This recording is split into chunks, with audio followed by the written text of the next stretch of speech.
Doté de mains façonnées pour peindre, Raymond Poulet a exploité son amour de la peinture depuis tout petit. Il a toujours rêvé d'être peintre et a eu une évolution classique dans ce métier. L'évolution artistique, d'abord, elle a commencé par l'école, par les écoles, c'est-à-dire les écoles des arts appliqués et l'école des beaux-arts. On est libre et en académie. Après, j'ai commencé à peindre. Comme je ne gagnais pas parallèlement à la peinture, comme je ne gagnais pas assez, je ne pouvais pas gagner de l'argent avec ma peinture, je faisais de la décoration, donc était encore dans un milieu artistique. Reconnu pour sa talentueuse façon de travailler l'aquarelle, l'espace culturel Victor Hugo a le privilège d'accueillir tout au long du mois de février une exposition de toiles et de lithographies ayant pour thème un texte de Jacques Brel intitulé Vivre debout. Parce que j'étais passionné par l'œuvre de Brel, parce que je l'ai connu bien avant ce livre n'est sorti qu'en 88, ce livre n'a été fait qu'en 1988. Jacques Brel est mort 10 ans avant, mais j'avais déjà connu avant quand il était tout jeune, et moi également, bien entendu. Et puis j'étais passionné, je trouvais que c'était un sujet en or, c'était magnifique. Extension des mouvements, dégradé de couleurs soignées, lumière diffuse, le travail de Raymond Poulet est plus qu'un hommage, c'est une immersion dans la conscience de Brel. Il est d'ailleurs le seul personnage à avoir droit aux traits de visage dans ses toiles. C'est exceptionnel en ce qui concerne Jacques Brel, parce que là, parce que c'était une personne bien ciblée et bien précise, donc j'ai fait le portrait, mais sinon je ne fais pas de portrait, je ne fais jamais de portrait. Et pourquoi, pour répondre à votre question, pourquoi je ne fais pas de visage? Parce que je recherche surtout l'expression par le geste. Exposé grâce à une collaboration entre l'association Arcade et le Centre culturel Jacques Brel de Thionville, laissez-vous tenter et venez découvrir l'univers d'un homme dont vous connaissez forcément le refrain d'au moins une chanson.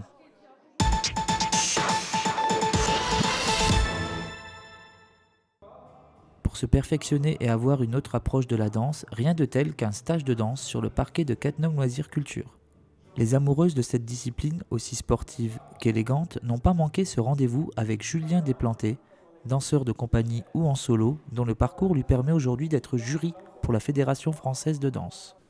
Pour un stage, comment je me prépare? Je pense en comment en peu de temps je peux offrir beaucoup de clés aux gens, aux danseurs qui vont venir, quel que soit le niveau que j'ai de danseur, que ce soit au niveau amateur ou au niveau professionnel, débutant, moyen, avancé. Donc je vais chercher comment les amener dans une danse qui moi me plaît et que je cherche moi-même, que ce soit une danse sans force, une danse amplitude, de vitesse, avec un vrai rapport au sol, une danse assez terrienne. Donc je m'y prépare en cherchant aussi, toujours. Julien Desplantés commence la danse à l'âge de 6 ans. Formé en jazz et en contemporain, il recherche une danse organique, instinctive et rapide, qui ne laisse pas beaucoup de place à l'esthétisme.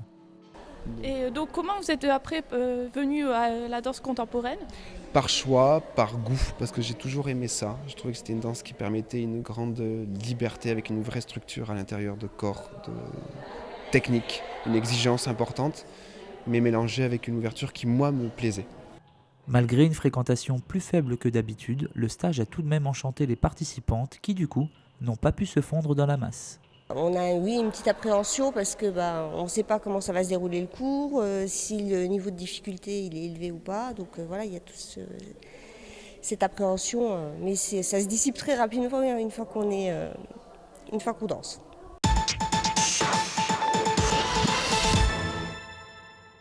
Pourquoi vous êtes venu visiter cette exposition aujourd'hui? Tout d'abord parce que je connais quand même quelques personnes ici. Puis c'est un moyen de découvrir encore quelques techniques que je ne connais pas pour la pêche. Puis c'est assez convivial. J'ai repris la pêche il n'y a pas longtemps et je vais bientôt être à la retraite et je vais m'y mettre beaucoup plus. Et je voulais avoir un petit peu des petits trucs. Bon, déjà le mormanier, je ne connaissais pas du tout. Donc j'ai eu des bonnes explications là, pour les montages, même à faire soi-même en mormanier. Et puis je voulais avoir un petit peu aussi des petits tuyaux pour la pêche au leurre souple parce que je pêche le carnassier au leurre souple. Une soirée technique liée à la pêche était proposée à l'espace Yves Dutheil par l'association des carnassiers de Lorraine. Le but c'était d'organiser une petite rencontre pour présenter les différentes techniques de pêche au carnassier dans un premier temps. Ensuite, en ces temps de fermeture, ça permet de se revoir un petit peu autrement qu'au bord de l'eau. Et puis il y a un petit peu de bourse d'échange et tout ça, sur le côté un petit peu non officiel, les gens qui ont du matériel à échanger ou à vendre, ça permet un petit peu de se rencontrer. Pêche au mormanier, pêche au leurre souple, pêche à la mouche ou pêche du silure, de la truite et du brochet, les membres de l'association ont tenté de répondre à toutes les questions, que ce soit d'un pêcheur confirmé ou d'un pêcheur débutant. À l'heure de ce style-là, dans l'eau, la queue va avoir tendance à battre et on essaye de se rapprocher à peu près de la forme d'un poissonnet qui nage pour attirer l'intérêt d'un carnassier qui va venir et qui va le manger, enfin, qui va le prendre pour le manger. Et nous, ça va nous permettre de le ferrer et de sortir le poisson. Alors nous, on propose une démonstration de montage de mouches. Donc des mouches sèches, des mouches noyées, des streamers. Pourquoi vous mettez des plumes dans vos mouches? Alors les plumes, ce sont des corps creux qui permettent à l'hameçon de flotter à la surface de l'eau.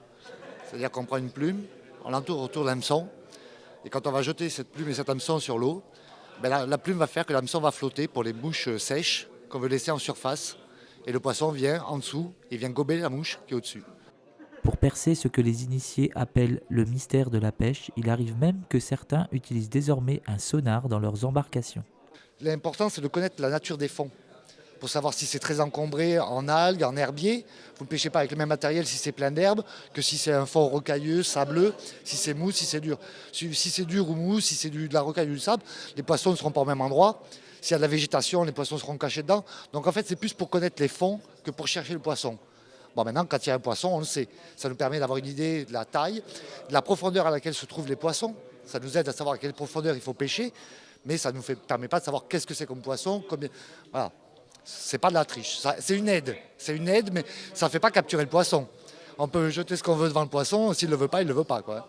De nombreux membres inscrits au forum internet des carnassiers de Lorraine avaient donc fait le déplacement pour participer à cette soirée placée sous le signe de la technicité. Des membres tous ferrés par la même passion, pêcher le carnassier. Pourquoi y a-t-il autant de personnes qui sont intéressées par la pêche au carnassier? C'est une pêche ludique qui change un petit peu des techniques de pêche ancestrales et habituelles. Donc ça a un côté amusant, ça intéresse pas mal les jeunes du fait c'est les leurres et ce genre de choses. C'est un peu fluo, c'est du plastique, ça amène pas mal de jeunes. Et le côté itinérant, je pense aussi, le fait qu'on n'est plus assis sur notre panier siège à attendre que les poissons veuillent bien mordre. On va les traquer en fait. C'est une pêche où il faut toujours être concentré. Parce que la touche du poisson, le poisson va pouvoir prendre le leurre violemment quelquefois, et quelquefois très lentement.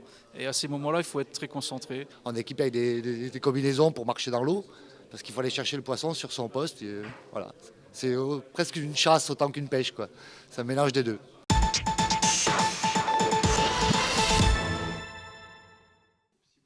Grande première à la médiathèque de Cattenom, un cercle de lecture a émergé au beau milieu des livres.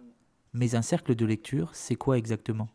En fait, un cercle de lecture se concentre sur une pièce de théâtre que j'ai choisie ou que d'autres ont choisie et qu'on va lire ensemble, qu'on va découvrir ensemble, de manière polyphonique. Parce que le théâtre, c'est plusieurs voix. C'est souvent en lien avec la programmation du Nest, le centre dramatique de Thionville. Là, en l'occurrence, ce soir, on va lire une pièce qui a trait au sport. Parce que nous allons bientôt présenter la nouvelle création de Nicolas Bonneau, qui est un conteur documentariste et qui a fait tout un travail autour du grand combat de Mohamed Ali, qui s'appelle Combat du siècle. Autour d'une dizaine de participants, Jean Boileau a ainsi présenté un texte de David Enya intitulé Italie-Brésil 3-2, un match mythique qui a lancé l'Italie vers le titre suprême et qui a sonné la consécration de deux joueurs, l'attaquant Paolo Rossi et le gardien Dino Zoff, tous les deux frappés par la grâce ce soir-là. Quel est l'intérêt d'organiser des cercles de lecture ? C'est d'abord de partager le plaisir de la lecture de manière vivante et pas solitaire. La lecture est d'ordinaire un plaisir qu'on a de par soi. Deuxièmement, c'est de valoriser des textes d'aujourd'hui, des textes de théâtre qui sont écrits aujourd'hui. L'encre parfois est encore fraîche, soit qu'elle vient d'être traduite, soit qu'elle vient même d'être écrite. Et c'est donc une autre manière d'approcher le théâtre de manière interactive et pour nous de regrouper d'autres personnes qui ne viendraient pas forcément au théâtre mais que l'aspect de lecture peut intéresser. Plus qu'une simple promotion pour l'esprit du sport ou qu'une simple séance de lecture à plusieurs voix, le cercle est un avant-propos au théâtre, une mise en bouche culturelle qui devrait se réinventer très vite à la médiathèque de Cattenom.